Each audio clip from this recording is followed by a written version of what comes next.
Assalamualaikum warahmatullahi wabarakatuh.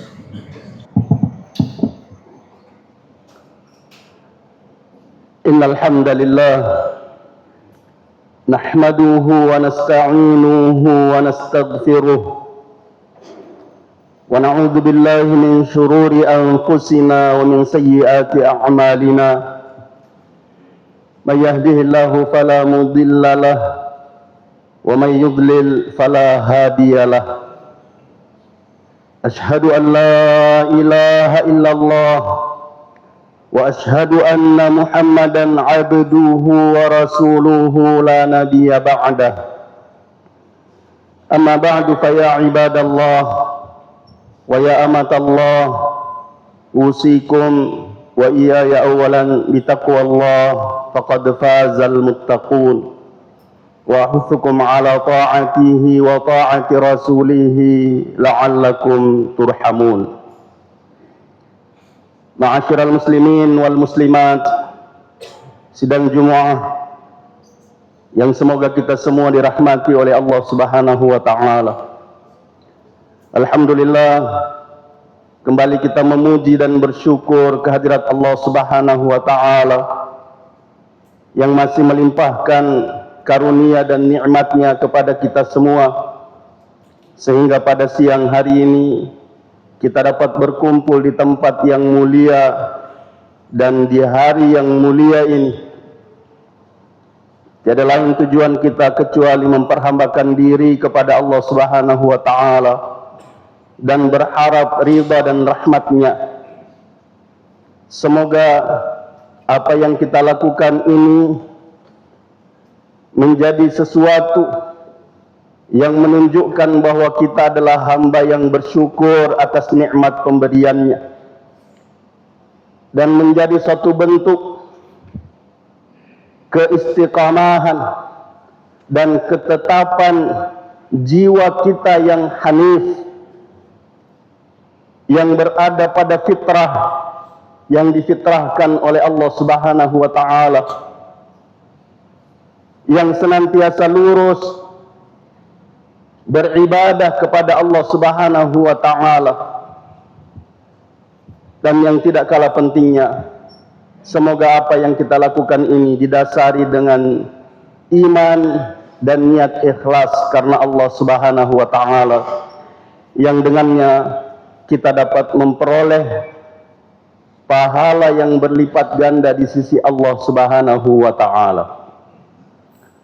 Salawat dan salam tak lupa senantiasa kita ucapkan kepada Rasulullah sallallahu alaihi wasallam, nabi yang diutus oleh Allah Subhanahu wa taala, membawa risalah Allah Subhanahu wa taala demi mempertahankan fitrah yang suci,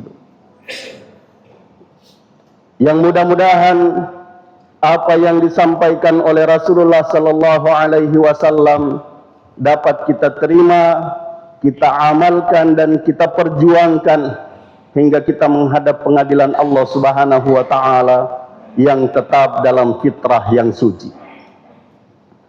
Ma'asyiral muslimin wal muslimat, rahimani wa rahimakumullahu jami'an.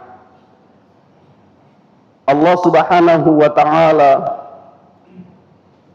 menganugerahkan kepada kita semua kesucian, cahaya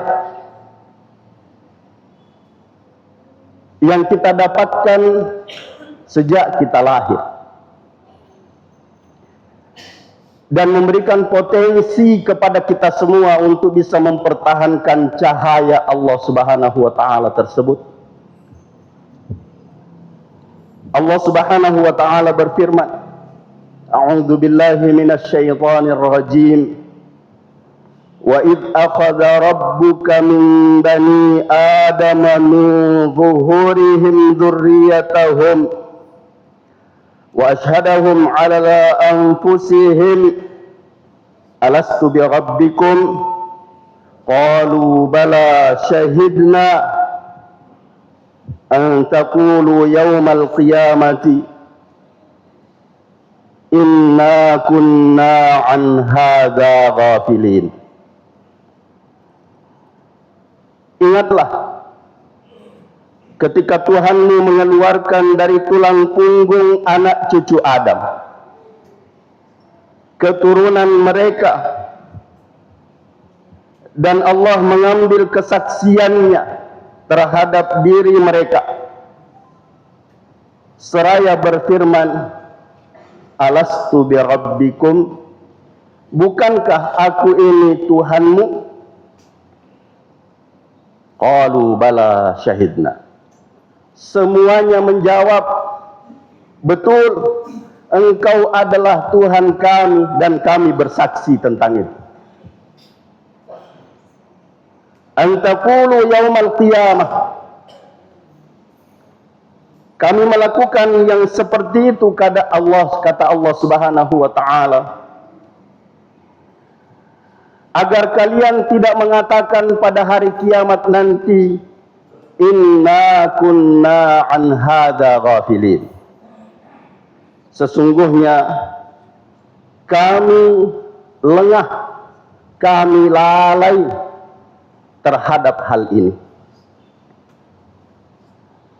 Di dalam ayat dan surah yang lain, Allah Subhanahu wa taala berfirman, فَأَقِمْ وَجْهَكَ لِلدِّينِ حَنِيفًا فِطْرَةَ اللَّهِ الَّتِي فَطَرَ النَّاسَ عَلَيْهَا لَا تَبْدِيلَ لِخَلْقِ اللَّهِ ذَلِكَ الدِّينُ الْقَيِّمُ وَلَكِنَّ أَكْثَرَ النَّاسِ لَا يَعْلَمُونَ.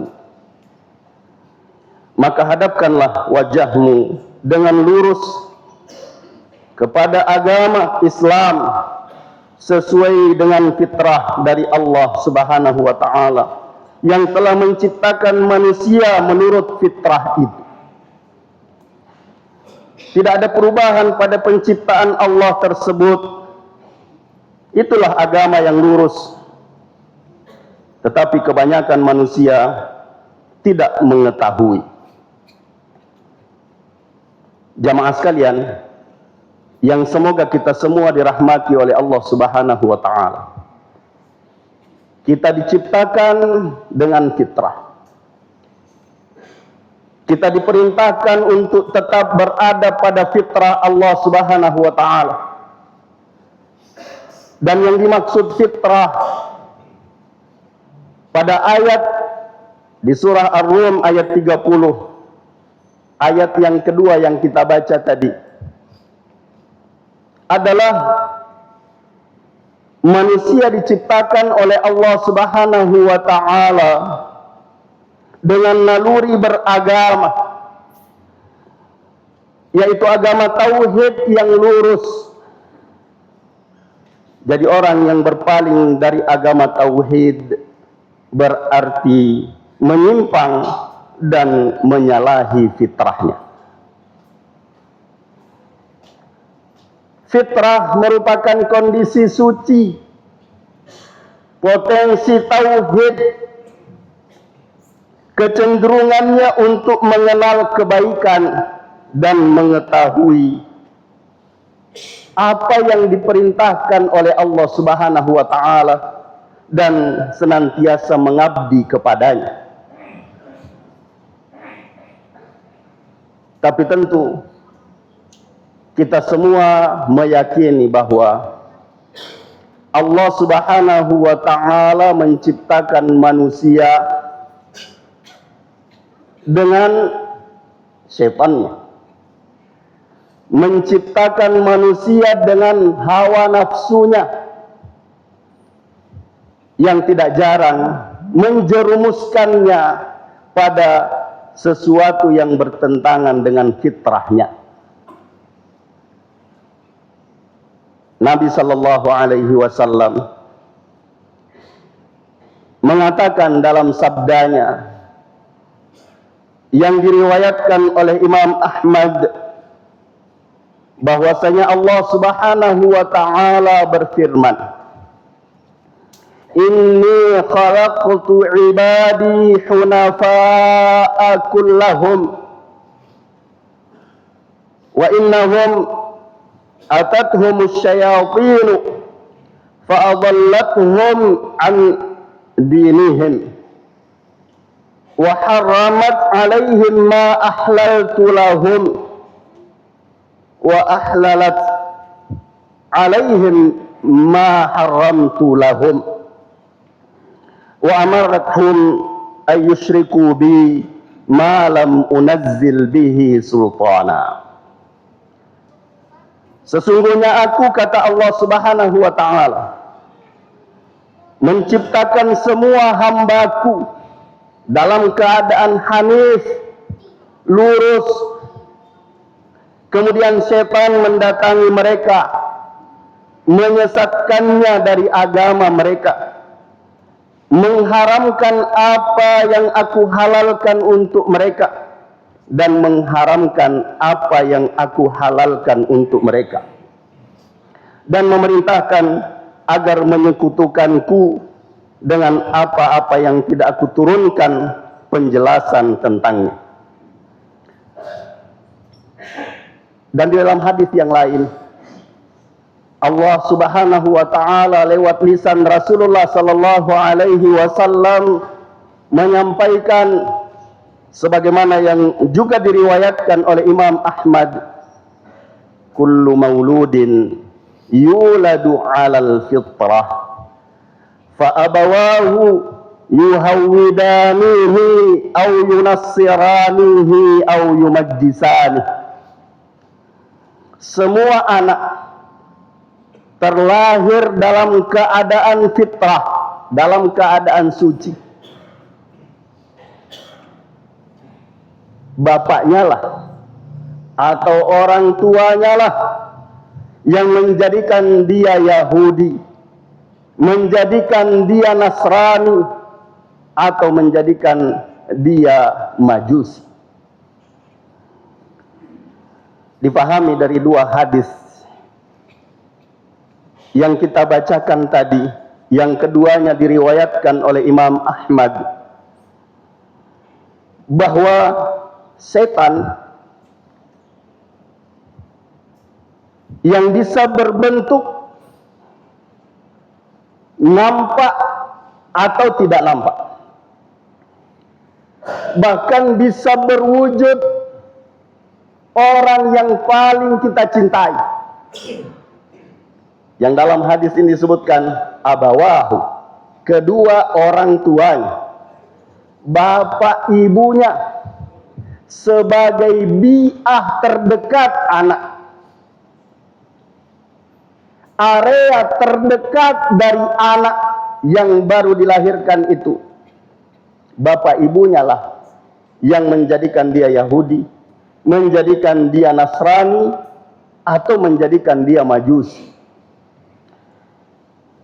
Sehingga hadis ini menyebutkan bahwa lingkungan sangat menentukan perkembangan fitrah.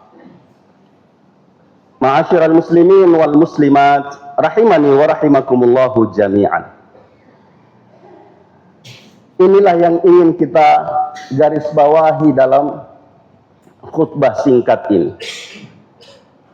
Pentingnya kita menjaga fitrah agar tetap suci mulai dari lahir sampai kita kembali menghadap Allah Subhanahu wa ta'ala. Dan ini tidak ringan. Ini tidak ringan, ini berat. Kenapa? Karena kita berhadapan dengan diri sendiri, berhadapan dengan orang yang kadang kita cintai, dan berhadapan dengan makhluk yang tidak nampak.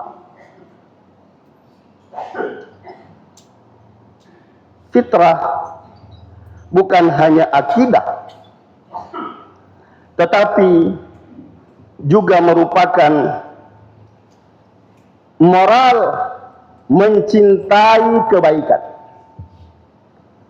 Fitrah merupakan akal yang mencari kebenaran. Fitrah bisa berbentuk sosial, ingin hidup damai, saling tolong menolong. Bagaimana kita menjaga fitrah, khususnya di era modern ini, yang mana arus informasi tanpa batas. Kita berhadapan dengan konten-konten negatif, konten-konten yang tidak bernilai, konten-konten yang bertentangan dengan adab dan akhlak Islam. Sehingga ini menjadi berat untuk kita tetap pada fitrah, untuk kita tetap pada kesucian yang ditetapkan oleh Allah Subhanahu wa taala kepada kita semua sejak kita lahir. Selain dari itu, di dalam keluarga, banyak di antara keluarga muslim yang sudah salah dalam pola asuh. Perubahan pola asuh, kesibukan orang tua membuat anak dibesarkan dengan gadget. Gadget, HP, dan alat-alat informasi yang lain yang bisa diakses. Apa yang terjadi di Amerika itu bisa terjadi di Sinjai. Dengan apa? Karena anak-anak kita menjadikan tontonan sebagai tuntunan dan tuntunan dijadikan tontonan. Anak-anak kita lebih cenderung melihat apa yang dia dapatkan dari gadgetnya, dari HP-nya,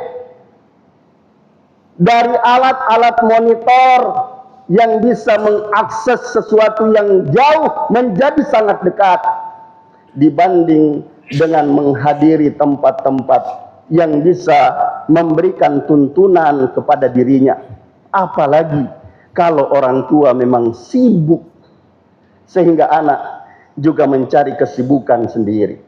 Bahkan jamaah sekalian yang semoga kita semua dirahmati oleh Allah Subhanahu wa taala, tidak jarang orang tua untuk melakukan aktivitasnya dengan tenang agar tidak diganggu oleh anaknya yang masih dini, memberikan gadget, memberikan HP supaya dia bisa tenang.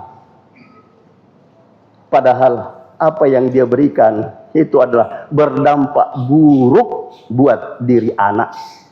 Bukan hanya untuk dirinya sendiri, tetapi bisa berdampak buruk yang luas kepada keluarga, kepada masyarakat, bahkan kepada bangsa.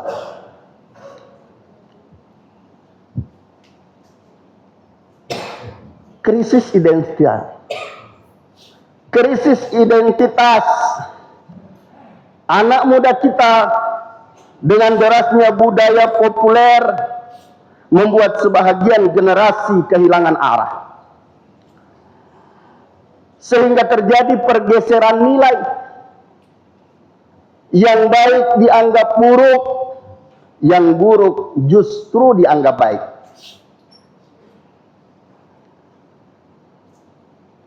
Tantangan moral yang kita hadapi adalah karena anak kita, pemuda-pemuda kita yang hanya tertarik dengan apa yang dia nonton, apa yang dia lihat, sehingga terjadi normalisasi maksiat. Maksudnya menganggap melakukan maksiat itu adalah sesuatu yang normal, seperti apa yang dia lihat, seperti apa yang meracuni pikirannya, seperti apa yang meracuni nuraninya, sehingga dia lebih cenderung kepada maksiat dan menganggap biasa-biasa saja. Itulah yang dimaksud normalisasi maksiat.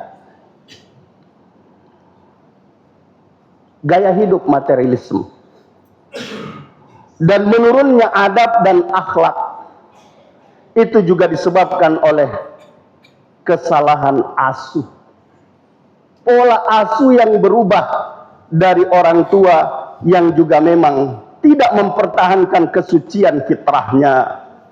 Bagaimana bisa menjadikan anaknya sebagai anak yang juga mempunyai fitrah yang suci? Oleh karena itu, jamaah sekalian yang semoga kita semua dirahmati oleh Allah Subhanahu wa taala. Apa peran orang tua dan masyarakat dalam upaya menjaga fitrah agar tetap suci dan lurus? Di antara kewajiban orang tua dan masyarakat dalam menjaga fitrah ini adalah keteladanan dalam akhlak mulia. Anak lebih mudah meniru daripada mendengar. Teladan orang tua adalah pendidikan utama. Maka penting, bahkan Rasulullah sallallahu alaihi wasallam mengajakkan kepada orang sebelum menikah itu mempelajari tentang bagaimana berumah tangga secara Islami. Menikah bukan hanya untuk melampiaskan nafsu biologis secara syar'i yang dihalalkan oleh Allah Subhanahu wa taala, tetapi lewat pernikahan itu kita bisa mencapai dan menggapai kebahagiaan dunia dan kebahagiaan akhirat. Yang kedua, menciptakan lingkungan yang soleh. Dimulai dari rumah. Rumah yang penuh dengan zikir, doa, percakapan yang baik, dan tidak menghalalkan yang haram. Apatah lagi menghalalkan segala cara. Ini adalah rumah yang bisa menjadi teladan untuk tetapnya fitrah itu lurus. Baik untuk individu yang ada dalam rumah tangga itu, begitu juga dengan masyarakat yang ada di sekitarnya.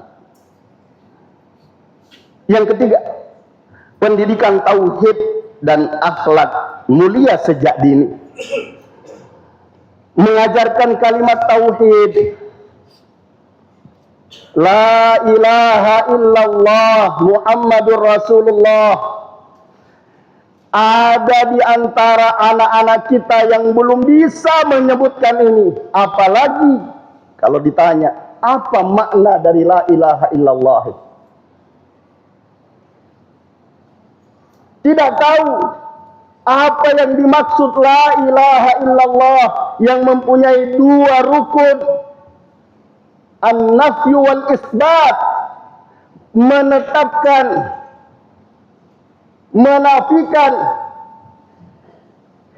menetapkan bahwa la ilaha bihaqqin ma'bud illallah. Tidak ada sembahan yang berhak disembah kecuali Allah. Menafikan semua sembahan dan menetapkan sembahan yang benar hanya satu, illallah, kecuali Allah Subhanahu wa taala. La ma'budu bihaqqin illallah, tidak ada sembahan yang berhak disembah kecuali Allah Subhanahu wa taala. Ditetapkan sejak dini. Sekali lagi, kalau orang tua juga tidak memahami la ilaha illallah Muhammadur Rasulullah, bagaimana bisa menularkan itu kepada anak? Berusaha mengajari anak sejak dini salat berjamaah, dan kalau bisa di masjid. Dan ini diajarkan oleh Nabi sallallahu alaihi wasallam. Muru auladakum bis salati li sab'in wadribuhum biha li 'ashr. Perintahkan anakmu untuk salat pada usia 7 tahun dan pukul kalau 10 tahun belum mau salat. Nah, kita sebahagian besar mengajak anak kita ke masjid sebelum 7 tahun. selepas 7 tahun tidak lagi diajak.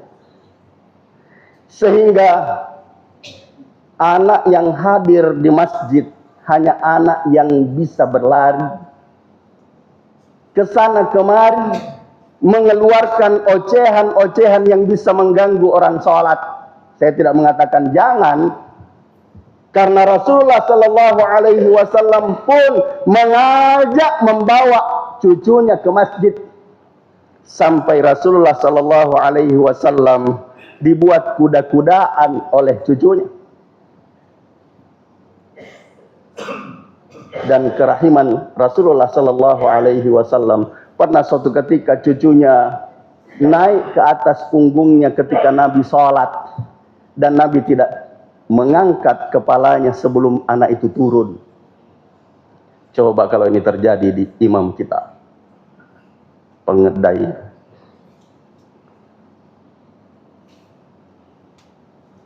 Tapi pembiasaan ini penting. Kemudian yang ketiga, membiasakan adab sederhana. Memberi salam, sopan, jujur, meminta izin. Dan ini di masyarakat kita, bahkan di keluarga kita sudah jarang. Yang ada bukan lagi salam yang diajarkan oleh Nabi Sallallahu Alaihi Wasallam, bukan lagi assalamualaikum yang berisi doa keselamatan dan kesejahteraan, tapi halo,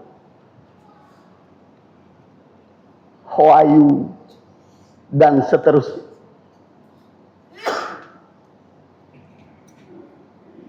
Meminta izin sudah sesuatu yang dianggap lebay, tidak penting,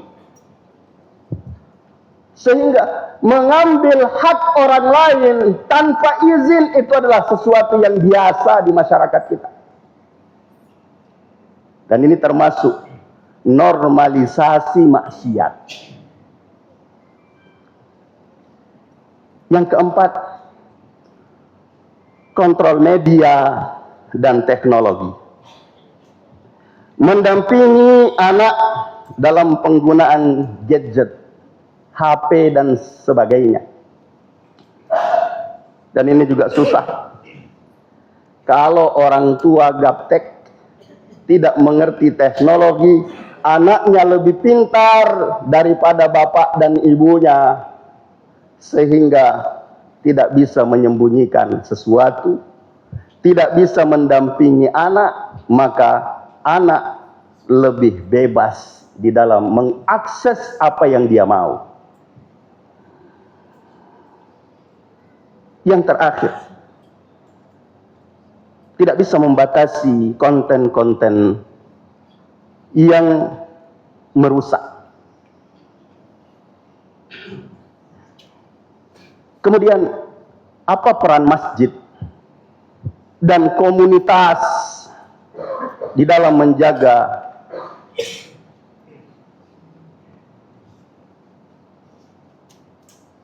fitrah yang suci ini?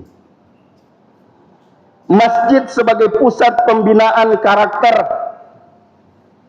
anak-anak, remaja, pemuda, bahkan orang tua. Sehingga di dalamnya seharusnya ada kajian-kajian yang mengajak anak, remaja, pemuda, dan orang tua untuk tetap pada fitrah yang lurus. Tapi kebanyakan dari masjid-masjid kita tidak lagi memperhatikan ini. Yang diperhatikan masjid-masjid kebanyakan adalah kemakmuran. Berapa banyak jamaahmu dan berapa banyak yang kamu hasilkan dari jamaahmu. Tidak lagi memperhatikan bagaimana ruh, bagaimana akhlak orang-orang yang hadir berjamaah di masjid. Kemudian Ma'asyiral muslimin wal muslimat, rahimani wa rahimakumullahu jami'an. Sebagai kesimpulan dari khutbah singkat ini, bahwa semua manusia terlahir dalam keadaan suci. Dan lingkungan menentukan apakah fitrah itu terpelihara atau terhapus. Keluarga, masjid, masyarakat, dan komunitas, apapun bentuknya, semuanya bisa menjadi sesuatu yang berperan untuk meluruskan dan tetap pada fitrah kesucian. Kembalikan kehidupan kepada nilai-nilai tauhid dan akhlak yang mulia. Dan sebagai penutup, marilah kita berusaha memperbaiki diri, berusaha memperbaiki rumah tangga, keluarga, memperkuat pendidikan iman terhadap diri, anak dan keluarga kita, membersihkan hati dan memperbaiki lingkungan di sekitar kita. Semoga kita semua diberi keistiqamahan dan kekuatan oleh Allah Subhanahu wa taala untuk bisa melakukan seperti apa yang kita sebutkan tadi. Ja'alani Allah wa iyyakum minal amilina wal faizin wa adkhalani wa iyyakum bil jannati wan na'imil muqim. Aqulu qawli hadza wa astaghfirullahal azim li wa lakum wa lisairil muslimina wal muslimati min kulli dhanb fa ya fawzal mustaghfirin wa ya najatat taibin.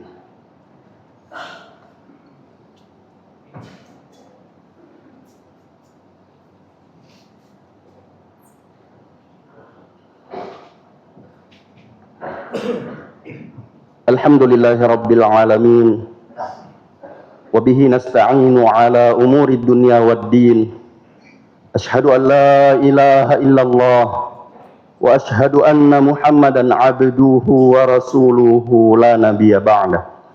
Amma ba'du fa ya ibadallah wa ya amatallah, usikum wa iyaya awalan bitaqwallah faqad fazal muttaqun. Wa ahuthukum ala ta'atihi wa ta'ati rasulihi la'allakum turhamun. Ma'asyiral muslimin wal muslimat, rahimani wa rahimakumullahu jami'an. Marilah kita pada khutbah yang kedua ini menundukkan mata hati dan kepala kita, seraya mengingat kesalahan dan dosa kita di hadapan Allah Subhanahu wa taala, mengingat kelalaian-kelalaian kita di dalam mempertahankan fitrah yang suci. Yang mudah-mudahan doa dan istighfar kita diijabah oleh Allah Subhanahu wa taala. Alhamdulillahirabbil alamin. Wassalatu wassalamu ala asyrafil anbiya'i wal mursalin nabiyyina Muhammadin wa ala alihi wa sahbihi ajma'in. Allahumma ighfir lil muslimina wal muslimat wal mu'minina wal mu'minat al ahya'i minhum wal amwat. Innaka sami'un qaribun mujibud da'awat wa qadiyal hajat. Rabbana la tuzigh qulubana ba'da idh hadaitana wa hab lana min ladunka rahmah innaka antal wahhab. Rabbana zalamna anfusana wa illam taghfir lana wa tarhamna lanakunanna minal khasirin. Allahumma inna zalamna anfusana zulman katsira wa la yaghfiru dhunuba illa ant. Faghfir lana maghfiratan min 'indik warhamna innaka antal ghafurur rahim. Allahumma arinal haqqa haqqan warzuqna ittiba'ah wa arinal batila batilan warzuqna ijtinabah. Rabbana hab lana min azwajina wa dhurriyyatina qurrata a'yun waj'alna lil muttaqina imama. Allahumma aslih wulata umurina. Allahumma aslih ummahatina wa abnaina wa abaina. Allahumma aslihna. Allahumma aslih lana dinana allati huwa ismatu amrina wa aslih lana dunyana allati fiha ma'ashuna wa aslih lana akhiratana allati fiha ma'aduna waj'alil hayata ziyadatan lana fi kulli khair waj'alil mauta rahatan lana min kulli syarr. Allahumma inna zalamna anfusana wa illam taghfir lana wa tarhamna lanakunanna minal khasirin. اللهم اشف مرضانا ومرضى المسلمين اللهم اشف مرضانا ومرضى المسلمين اللهم ارحم موتانا وموتى المسلمين اللهم اغفر لنا ولهم يا غفار يا تواب يا ذا الجلال والإكرام ربنا آتنا في الدنيا حسنة وفي الآخرة حسنة وقنا عذاب النار ربنا تقبل منا إنك أنت السميع العليم وتب علينا إنك أنت التواب الرحيم وصلى الله وسلم على نبينا محمد وعلى آله وصحبه أجمعين سبحان ربك رب العزة عما يصفون وسلام على المرسلين والحمد لله رب العالمين هدانا الله وإياكم أجمعين والسلام عليكم ورحمة الله وبركاته